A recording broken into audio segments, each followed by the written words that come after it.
Premier épître de Jean, chapitre 3.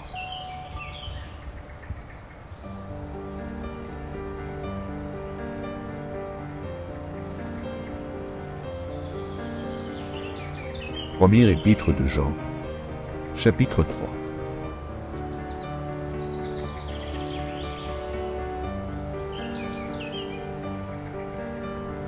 Voyez quel amour le Père nous a témoigné pour que nous soyons appelés enfants de Dieu. Et nous le sommes. Si le monde ne nous connaît pas, c'est qu'il ne l'a pas connu. Bien-aimés, nous sommes maintenant enfants de Dieu. Et ce que nous serons n'a pas encore été manifesté. Mais nous savons que, lorsque cela sera manifesté, nous serons semblables à lui, parce que nous le verrons tel qu'il est. Quiconque a cette espérance en lui se purifie, comme lui-même est pur. Quiconque pêche, transgresse la loi.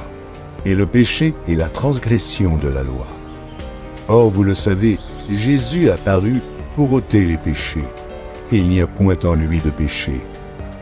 Quiconque demeure en lui ne pêche point. Quiconque pêche ne l'a pas vu et ne l'a pas connu. Petits enfants, que personne ne vous séduise.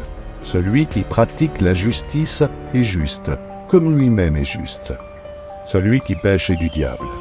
Et le diable pêche dès le commencement. Le Fils de Dieu apparut afin de détruire les œuvres du diable. Quiconque est né de Dieu ne pratique pas le péché, parce que la semence de Dieu demeure en lui, et il ne peut pécher, parce qu'il est né de Dieu.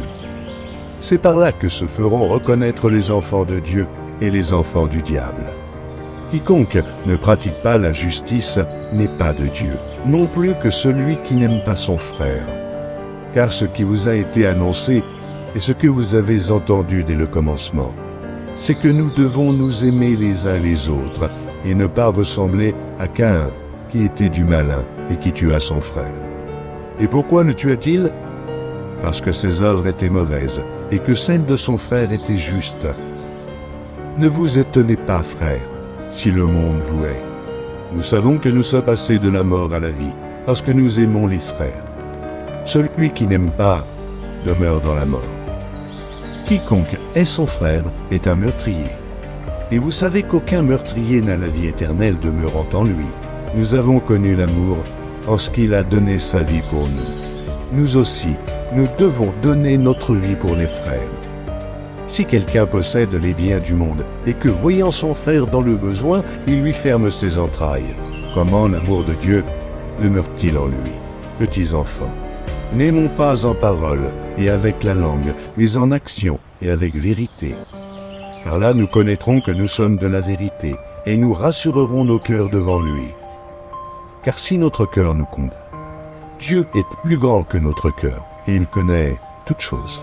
Bien-aimés, si notre cœur ne nous condamne pas, nous avons de l'assurance devant Dieu. Quoi que ce soit que nous demandions, nous le recevons de lui, parce que nous gardons ses commandements et que nous faisons ce qui lui est agréable.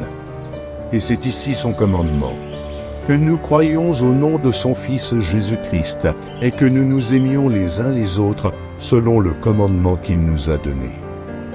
Celui qui garde ses commandements demeure en Dieu, et Dieu en lui. Et nous connaissons qu'il demeure en nous par l'Esprit qu'il nous a donné.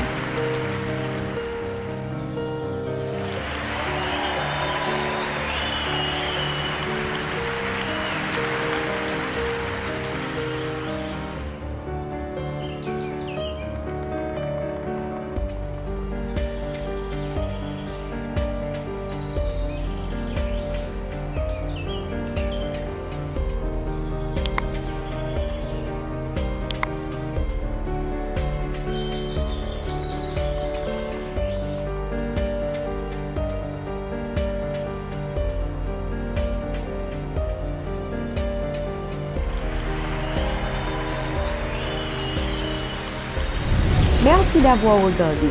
Pour ne manquer aucune de nos activités, prière de vous abonner maintenant en cliquant sur le bouton du milieu et en activant la cloche de notification. Pour continuer à bénir votre âme, nous vous proposons 2 vidéos, soit en cliquant sur celle de droite ou celle de gauche. Que Dieu vous bénisse.